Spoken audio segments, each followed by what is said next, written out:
if you sum an array generated by a formula that contains elements that are error states, the summation will not work. So that means if some of the input into your array formula contains an error from some other cell reference, then suddenly it stops working. But we screen those out using isError function. So Excel provides us this useful function called isError and determines what to do with if the cell actually does contain an error. So for example, sum equals if isError scores, and then we can give some conditions of what to do, whether it's true or false. So isError either returns true or false depending on whether it has an error or not. Okay. So what we're going to do is, if there's an error, it's just going to replace that cell value with nothing, a null. Otherwise, if there's no error, just proceed with whatever it was there before. So rather than summing the values of an array elements, you want to count them, the errors. This can be also helpful to understand how many errors you're encountering with your data set. This means you can just add one every time the value is an error to understand how many errors there are. Okay, so here, if isError, we're going to just use the sum 1, otherwise 0. So if there was an error, I can count how many errors happening, otherwise 0. Okay, we skip that. So this formula creates a new array consisting of 1s and 0s. Okay, and that one can be simplified even further by rewriting the formula as sum of isError scores times 1, because in Excel, true is represented by value 1 and false is represented by value 0. Okay, but I insist that for style practice, writing formulas like this may not be very intuitive for some others, and it's not a good practice using Boolean values as integer values. Just because Excel interprets true as 1 and false as 0 doesn't necessarily mean that using that fact on other formulas becomes a good practice, may not be readable by others. Okay, so just remember that.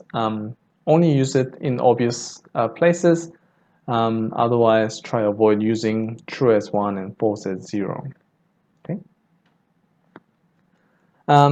You can use functions provided, but you can also use several functions together to extend the power of your formulas. So for example, SUMIF provides you the summation of numbers given a condition. So if a value satisfies the condition, then it will be used as part of the formula. Otherwise, it just gets skipped. Okay, so let's try that. So here we're just going to use this the same way. Equals SUMIF, I give it a range, comma, and then I can give it a criteria. Let's say it's greater than equal to 50. Okay, so that becomes 946, right? So this is just adding values that are greater than or equal to 50.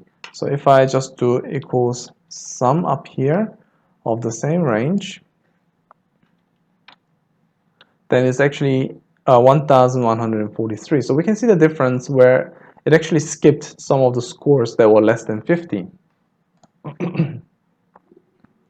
So you can build this from other function as with using the array formulas. So for instance, you can use the sum and if separately using the array formula to combine it to generate the same functionality.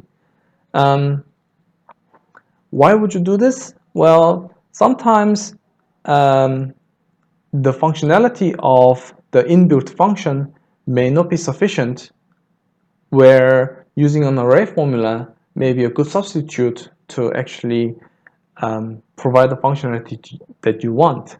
So for example, SUMIF can't handle more than one condition, but the above formula can do multiple conditions by nesting the if statements. So for example, sum score greater than 50 times score less than 60. Those are the booleans. So remember, we're using the true as 1 and false as 0 here, multiplied by score. So if we want to sum the scores that falls between 50 and 60, then we can use this array formula. So let's do that. Get rid of this. Equals sum, open bracket, score greater than equal to 50 times score less than 60 times score. Okay, Control Shift Enter for elements. Actually, I don't have any scores that falls within the thing, so let me just modify 56, 55, 51. Okay, so I added 3 elements into there, so now I can see it works as suspected. But then again, there are formulas which are commonly used, such as summation of values with multiple conditions, which in this instance is sum if s. Okay, so actually using this inbuilt function is more intuitive than using the array formula. So sum if s, it tells us that adds the cell specified by a given set of conditions or criteria. So if I open the bracket, I have the sum range. So let's just edit score. I have the criteria range, which in this case is the same, score. And then I give it a criteria. I want it to be greater than equal to 50. Okay. And then if I press the comma again, I'm moving on to an optional condition. So I don't have to provide this, but since I have 2 conditions to meet, I will provide this one. So again, selection criteria range is score, and the criteria is that is less than 60.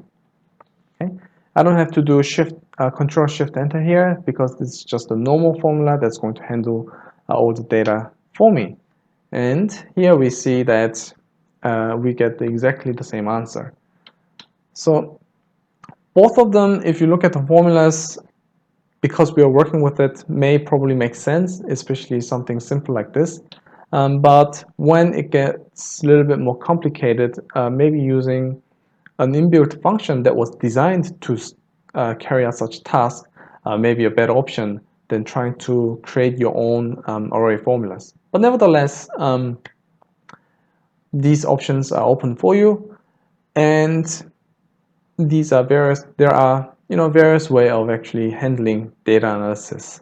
So you have just learned some array formulas, so hopefully that becomes useful sometime during the course, as well as in other units and so on. Alright, so I'll stop mumbling here. I'll see you in the next video, which is a visualization where we make things look pretty. Okay, that's enough. Bye.